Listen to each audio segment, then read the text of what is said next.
첫 번째 심판, 죄에 대한 심판입니다. 죄인이 받은 심판. 사실 저와 여러분이 받아야 할 심판입니다.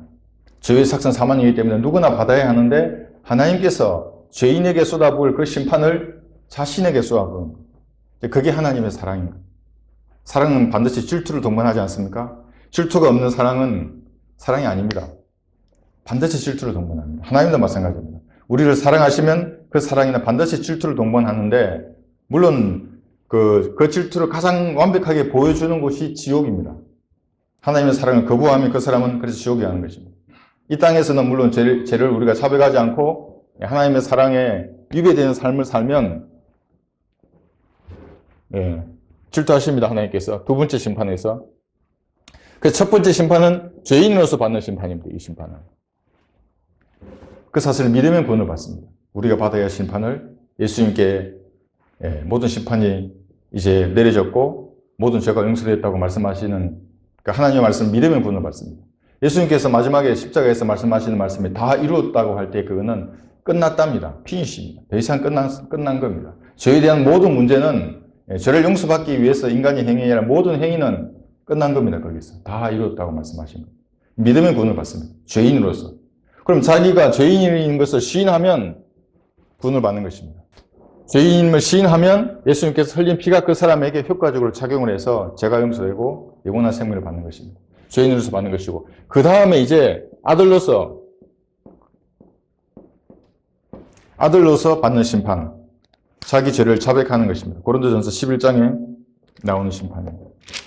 사람들이 행복하게 살고 싶으면, 주님과 교제하고 주님 주시는 복 가운데 살고 싶으면 이 두 번째 심판 잘 하시면 됩니다. 고린도전서 11장 31절을 보시면, 만일 우리가 우리 자신을 판단하면 판단받지 않으리라. 그러나 우리가 판단을 받는 것은 주께 징계를 받는 것이니 이는 우리로 세상과 함께 정죄받지 않게 하려 함이로다. 자신을 스스로 심판하는 겁니다. 양심에 거리끼는 모든 죄들, 모든 불길한 것들 생각나면 주님 앞에 그대로 자백하는 겁니다. 신부 앞에 자백하는 거 아닙니다. 여러분의 고해를 들어줄 사람은 세상에 아무도 없습니다. 상담은 할 수 있습니다. 그런 문제로. 그러나 여러분의 죄는 반드시 하나님 앞에 자백하는 것입니다. 그러면 죄가 용서됩니다. 한 번 구원받았기 때문에. 근데 이걸 구분하지 못하고 이 사실을 믿지 않고 이 죄만 자백하고 회개하는 사람들이 있습니다. 실제로. 미국에서 저한테 댓글을 썼습니다. 어떤 여자분이. 자기는 이것만 합니다. 매일 죄를 자백하고 회개한답니다. 그런데 그 죄가 용서된 사실은 믿지 않습니다. 구분하지 못하는 겁니다. 심판을. 그런 사람 의외로 많습니다. 여러분 얘기해보면. 목사들도 구분하지 못합니다. 죄를 자백하러 간답니다. 자범죄를 자백해야 용서를 받는답니다. 용서되었다고 이미 예수님의 피로 다 이루었다고 하셨다고. 다 씻겠다고 당신은 그 손발만 씻으면 되는 거라고 이제. 왜 자꾸 씻으려고 그러냐고. 그 교리가 잘못됐습니다. 그 사람들은. 구분하지 못하기 때문에 그렇습니다. 죄인으로서 예수님이 심판받으신 걸 믿으시면 누구나 구원받는 이 첫 번째 심판. 구원받은 아들이 되었으면 매일 자기를 돌아보고 자기를 성찰해서 죄를 자백하는 그리스도인. 두 번째 심판 다른 것입니다. 그 다음에 세 번째 심판은 이 아들이 받는 심판이죠. 그리스도의 심판석. 이 심판석은 종으로서 받는 심판. 어떤 성김이 있느냐. 예수님의 피로 구원받았는데 어떻게 섬겼느냐. 이 행위로 구원받는 사람들이 자주 저에게 제 약점인 줄 알고 치는 게 뭐냐면, 네가 그렇게 믿음만 강조하는데 너의 행위는 어떠냐 이겁니다. 자기가 행위가 잘났다. 저의 행위는 못하다. 믿음만 강조하니까. 이렇게 생각하는 겁니다. 여러분 그렇습니까? 그들의 성별보다 우리의 성별이 못한 것입니까? 저는 그렇게 생각하지 않습니다. 이 믿음으로 구원받은 사람은 갈수록 나날이 양심이 민감해집니다. 왜냐하면 하나님의 은혜의 보좌 앞에 나가면 주님하고 자신이 점점 닮아지는 겁니다. 죄를 자백하지 않고는 견딜 수 없습니다. 진지하게 은혜의 보좌 앞에 나가서 내 죄를 자백하는 그런 삶이 있으면 매일매일 개선됩니다. 어떤 계명이나 율법보다도 더한 겁니다. 그래서 제가 어떤 사람 상담을 해주는데 자기 아들이 술, 담배, 세상 문화에 찌들어서 어떻게 해야 됩니까? 자꾸 술, 담배 끊으라고 하지 말라고, 피시하지 마라. 이런 말 해봐야, 조금 물론 개성이 있겠죠. 다시 돌아갑니다. 복음을 전하면 되는 겁니다. 예수 그리스도의 피, 당신을 살아간 그 예수 그리스도의 피, 그게 사실은 행동을 변화시키는 거예요. 그 다음에 이제 그런 것들을 다시 그 행하게 되면 자백하고 버리는 겁니다. 매일매일 포기하지 말고 죽을 때까지. 그게 빠르면 근데 빠를수록 행복한 삶을 사는 겁니다. 하나님의 아들로서, 하나님의 자녀다운 삶을 사는 것입니다. 표정도 바뀌고, 다 바뀝니다. 그 사람의. 가치관도 바뀌고, 모든 것이 바뀌는 것입니다. 한번 보겠습니다. 그리스도의 심판서. 여러분 다 잘 알고 계시죠? 고린도전서 한번 보겠습니다. 3장 13절 고린도전서. 왜 열심히 일하는가? 그러니까 그 행위를 강조하는 자들보다 왜 우리의 행위가 뛰어난가? 뭐 말할 필요도 없습니다. 상을 받기 때문에. 물론 그 사랑에 보답해야 한다는 그 마음이 우선입니다. 분명한 산이 있습니다. 각 사람이 일한 것이 나타나게 되니 그날이 그것을 밝힐 것이라. 이는 그것이 불로서 드러나고 또 그 불은 각 사람이 일한 것이 어떤 종류인지를 시험할 것이기 때문이라. 만일 어떤 사람이 일한 것이 세움 그대로 있으면 그는 상을 받을 것이요 만일 어떤 사람이 일한 것이 불타버리면 그는 손해를 당하리라. 그러나 그 자신은 구원을 받게 되지만 불에 의해 쓰인 것처럼 그렇게 되리라. 각자 자기가 몸으로 행한 것에 따라 상을 받습니다. 수치를 당하든지. 그리스도의 심판석입니다. 그래서 잘잘못을 가려 결정을 내리는 일이 우리가 받을 이 심판에서 분명하게 드러나는 것입니다. 영원한 수치를 받는 사람도 있을 것이고 영원한 영광을 받을 사람도 있을 것입니다. 그리스도의 심판석입니다. 그래서 왜 우리가 행위를 열심히 해야 되는가? 왜 우리가 안식교인의 행위보다 뛰어난가? 왜 우리가 구원파, 무슨 감리교, 장로교의 그런 사람들의 행위보다 뛰어난가? 분명한 심판이 우리에게 기다리고 있기 때문에 불꽃 같은 눈을 보고 구원받은 이후에 그렇게 쉽게 구원을 받았으면 어떻게 살았는가? 너 그 행위의 동기와 목적이 무엇이었는가? 양이 아닙니다. 그 질을 따집니다. 하나님께서. 그러면 상을 받을 것입니다. 그렇지 않은 것은 다 태워져 버립니다. 물론 감리교나 장로교인들 구원받는 사람이 있겠죠. 교회에서. 그래서 그냥 그 사람의 행위가 주님을 위해서 오직 주님 한 분만을 위해서 했던 일이라면 상을 받을 것이고 나머지는 나무나 짚이나 그렇게 됩니다. 이것이 첫 번째 눈물을 흘리는 그리스도인의 장소입니다. 다 불타버리는 것, 자신의 삶이 그 고생하고 노력했던 그 성김과 그런 것들이 다 불타버리는 겁니다. 비성경적인 것들은 다 불타버립니다. 그래서 죄인의 심판, 그 다음에 구원받은 이후의 아들로서 자신의 죄를 매일 자백하는 그러한 심판, 그 다음에 종으로서 우리가 주님 앞에 섰을 때 받을 그 심판, 이것은 이제 이게 구원받는 하나님의 자녀가 받을 심판들이죠. 이건 우리가 믿었던 심판이고 우리가 자백해야 될 것들이고 주님께서 우리에게 1대1로 심판하시는 것입니다. 이 땅에는 그러면 우리가 하늘에서 이런 심판을 받을 때 이 땅에서는 유대인의 심판을 받습니다. 유대인들을 받는 심판. 이게 우리는 7년 대환란입니다. 이게 사람들은 7년 대환란 요즘 이슈가 많습니다.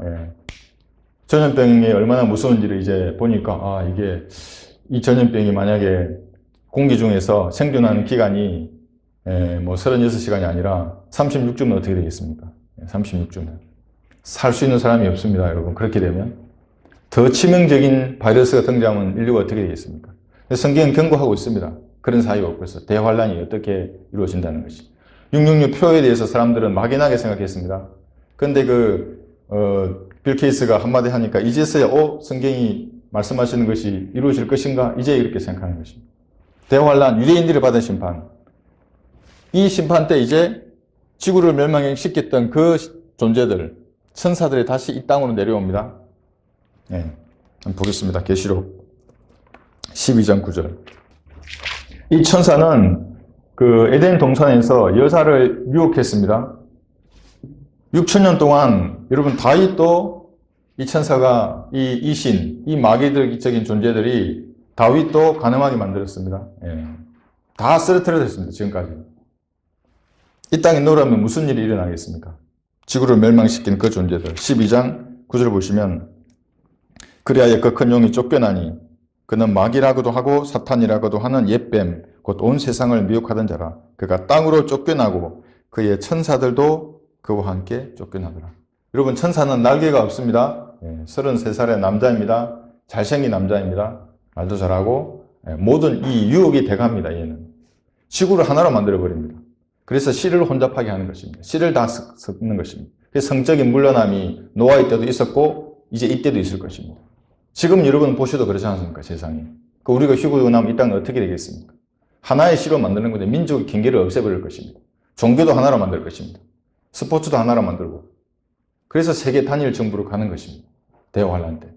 그래야 지구의 인구가 그들이 주장하는 대로, 일루미나이트는 누구 주장대로 하면 지구의 인구를 5%만 남긴답니다. 다 죽이고. 여러분 대환란의 경고를 한번 보십시오. 아무리 계산해도 최소 50억입니다. 사라지는 인구가. 그래서 이 천사들이 이 땅에 내려오면 유대인들이 받는 이 심판에 이방인들이 같이 당하는 것입니다. 3차 세계대전이 일어납니다. 여러분. 3차 세계대전. 민족과 민족이 서로 싸우는 것입니다. 생각해 보십시오. 동북아에서 다시 전쟁이 일어나면 어떤 양상이 있습니까? 한국 전쟁이 나면 1시간 내에 100만 명의 사상자를 예상한 사람도 있습니다. 그런 엄청난 전쟁이 일어나는 것입니다. 4차 세계대전. 유엔 연합군의 2억의 군대가 전멸할 것입니다. 그 땅에서 하나님께서 이스라엘의 주기로 맹세했던 그 땅에서 일어나는 것입니다. 유엔 연합군에 우리나라가 뭐 파병될지 안 갈지 제 개인적으로는 관심도 가져지지만 어쨌거나 이 땅은 대환란 때 무서운 심판을 받는 것입니다. 성경 한 구절 보겠습니다. 다니엘서 12장 한번 보겠습니다.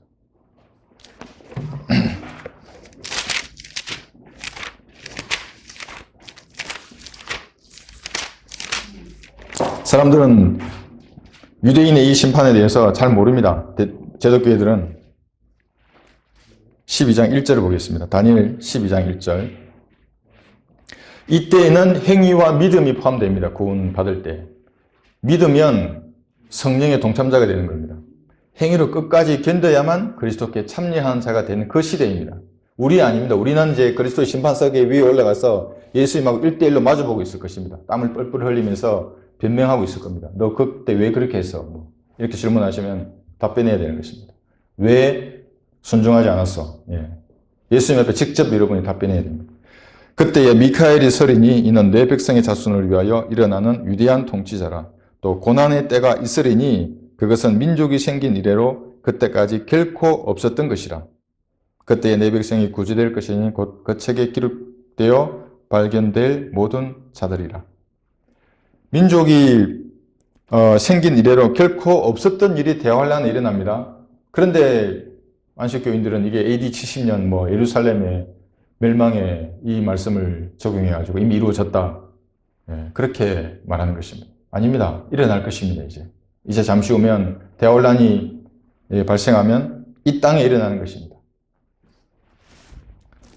마태복음 24장에 보면 수많은 전쟁에 대한 예언들이 나옵니다. 어떤 전쟁이 일어날 것인가? 대환란이 일어나는 일들입니다. 죽음을 사람들이 원하여도 죽음이 그들을 피하는 무서운 일들이 일어나는 것입니다. 그렇게 예수님께서 대환란 기간에 이제 유대인들을 심판하고 나면 그 다음에 예수님께서 다시 재림하시는 겁니다. 이 땅에. 제가 읽어보겠습니다. 마태복음 24장에 인자가 그의 영광 중에 오고 또 모든 거룩한 천사들이 그와 함께 오면 그때에 그가 그의 영광의 보좌에 앉으리니 예수님이 보좌에 직접 앉으시는 겁니다. 모든 이단들이 자기가 재림한 예수님이라고 한 것들은 이 성경 보여주면 그냥 끝나는 겁니다. 예수님께서 보좌에 앉으신다고. 그 다음에 당신을 심판할 거라고, 여기에. 물론 7년 환란을 이해가 잘 견뎌낸다면, 살아남는다면 여기서 예수님께 재림하셔서 심판하는 겁니다. 양과 염소의 심판. 민족들의 심판. 이거를 실제로 그렇게 믿고 가르치는 목사가 있습니다. 성경에 보면 물을 한 잔 줘도 예수님께서 상을 잃지 않는다고 했기 때문에 목사에게 물 한 잔 주면 하나님께서 상을 준다 이겁니다. 지옥에 안 보낸다 이겁니다. 그 목사 말은. 그 감리교 제가 부대에 있을 때 그 대위인데 저희 감리교 신대를 나오는데 그런 구원 교류를 가지고 있는 겁니다. 그런 애가 목사를 하고 있는 것입니다. 그때 대환란 때 유대인에게 물 한 잔 주면 하나님께서 상을 잃지 않을 겁니다. 그 사람은. 대환란 기간에 유대인에게 잘 대우해주고 그들을 숨겨주고 먹을 것을 제공해주면 그 이방인은 살 것입니다. 이 심판에서. 양이 되는 겁니다. 유대인을 만약 핍박하거나 유대인이 공격적이거나 적대적이고 그런 자들은 다 염소가 되는 겁니다. 그래서 이 마태복음 24장에 쭉 나옵니다. 행위에 대해서 6가지 행위에 대해서. 이 유대인이 받을 이 심판에 굶주려 있을 때 유대인들이 먹을 것을 주고 그 다음에 마실 물을 주고 헐벗었을 때 입혀 주었으며 병들었을 때 무난하고 감옥에 갇혔을 때 찾아와 주는 것. 이렇게 하면 구원을 받는 겁니다. 대환란 기간에. 물론 오른손에 이마에 표를 받지 않아야 되고 적그리스도를 경배하지 않아야 되겠죠. 그 행위로 구원받는 이때인 것입니다. 이걸 구분하지 못합니다. 마태복음 24장을 계속 그들은 가지고 지금 이 시대에 적용하려고 그러니까 다 지옥에 가는 겁니다. 끝났다고 죄의 문제는 여기서 양과 염소를 가리는 게 아니라고, 양과 염소는 이때에 가리는 건데 이 사람들은 이때를 보는 겁니다. 죄의 문제를 가지고 행위로 잘하면 오른쪽에 양이 앉고 못하면 염소에 앉고 신천지 교인들이 하듯이 배지도 달고 양의 배지를 달아가지고 그걸 분발시키게 하는 겁니다. 돈을 바치게 하고 계속해서 사람들을 속여서 신천지 교인이 되게 만들고. 그러니까 우리는 명확합니다. 이 예수님이 재림해서 양과 염소를 갈리는 것입니다. 이건 민족 전체가 하는 게 아니고 각 개인입니다. 이때도. 그 민족에 들면 안 됩니다. 양의 민족에 들면 안 되고 염소 민족에 들면 안 되는 것입니다. 그 다음에 이제 무슨 일이 있는가? 그 다음에 중요합니다. 두 가지 남았는데 이때 아까 우리가 우주적 심판할 때 여기서 사라진 우주, 여기도 다시 사라지고 이제 두 가지 나머지 심판을 하는 겁니다. 이게 이제 우리가 다 알고 있는 백보자 심판 또는 천사대의 심판, 성경이 이렇게 말씀하십니다. 그래서 이때 우주가 사라지고 나면 후공 위에 서서 이제 모든 아담 이후로 모든 범죄했던 자들이 부활해서 하나님 앞에 서는 겁니다. 우리는 여기서 휴거될 때 죽은 자들로부터 부활을 한 겁니다. 죽은 자들로부터의 부활. 여기는 죽은 자의 부활입니다. 지옥에 있는 모든 죽은 자의 부활로, 저주의 부활로 하나님 앞에 서는 겁니다. 우리는 죽은 자들로부터 이미 부활한 겁니다. 그리스도 안에서 잠든 사람들, 먼저 구원받고 잠들었던 사람들도 죽은 자들로부터 부활을 하는 것이고, 이때는 죽은 자의 부활입니다. 모든 죽은 자들 다 부활해서, 저주의 부활로 부활해서 하나님 앞에 서서 자기 행위대로, 행위를 좋아했던 모든 자들은 행위대로 심판을 받고 불못에 던져지는 것입니다. 그래서 이렇게 보면 심판이 다 다른데, 하나님께서 우주를 심판하실 때는 루시퍼를 심판했었죠. 우주를 심판했던 겁니다. 물로서 우주를 전부 심판해 버리셨고, 그 다음에 재창조하셨습니다. 물을 나누시고, 창공 아래의 물과 위의 물을 나누시고 현재의 이 우주가 있는 것입니다. 그런데 이때에, 노아의 때에 이 땅에 내려왔던 이 존재들, 하나님의 아들들이 이 땅에 내려와서 거인족을 만들고 씨를 혼잡게 하니까 하나님께서 노아와 그 8가족을 남겨두고 모두 심판해 버리셨습니다. 다 죽이신 것입니다. 그 씨가 혼잡게 되면 하나님께서 반드시 심판합니다. 하나님께서 최초에 만드신 그 씨가 아닌 씨들에 넣으면 가만히 계시지 않습니다. 그 다음에 우주가 없어지고 새하늘과 새 땅이 만들어질 것인데, 우리가 주목했던 것은 노아 때 내려왔던 이 하나님의 아들들이 다시 내려온다는 것입니다. 대환란 때 다시 내려옵니다. 그래서 이 지구를 하나의 종교, 하나의 시로 만듭니다. 성적인 문란을 통해서. 그리고 적그리스도가 이 왕국을 이루어서 이 세계를 통치하는데 이 존재들이 일조를 할 것입니다. 과학 기술의 진보, 의학 기술의 진보. 여러분 미확인 비행물체 한번 보셨습니까? 엄청난 지적인 능력을 가진 존재들이 이 땅에 내려올 겁니다. 그런데 그 존재가 타락한 존재인 겁니다. 하나님을 대적하는 존재고, 죄의 화신들입니다. 그의 졸개들입니다. 그들이 지구에 내려오는 겁니다, 이제. 그래서 마귀적인 이런 영감을 가진 사람들이 영화에 만들어냅니다, 여러분. 이상한 괴물들, 이상한 종족들이 출현합니다, 여러분. 지옥의 문들이 열리고 나올 그 존재들을 미리 영화로 보여주는 애들도 있습니다. 물론 제가 영화를 보지 않지만. 그런 영감을 가진 것들이 성경에서 사실은 다 나온 것들입니다. 그래서, 그러나 이제 하여튼 죄에 대한 심판은 우리는 첫 번째 심판은 예수님에게 내려진 그 죄의 심판을 믿으면 우리 시대에 사는 사람들은, 휴거에 지는 사람들은 누구나 구원을 받는데, 그 구원받은 사람은 아들로서 자식을 돌아보고 매일 자신을 성찰하면서 죄를 자백하는 것입니다. 죄를 자백하면 행복한 삶이 보장됩니다. 성별하고 거룩한 삶을 살면 하나님이 그 사람의 편이 되는 것입니다. 우리는 그리스도의 심판석에 서서 종으로서 어떤 섬김을 했느냐에 따라 하나님께 심판을 받는 것입니다. 상을 받는 것입니다. 그렇지 않으면 모두 불태워져 버릴 것입니다. 그리고 이제 이 땅에서 일어나는 유대인들의 심판, 그 다음에 민족들의 심판, 양과 염소로서 받는 이 심판,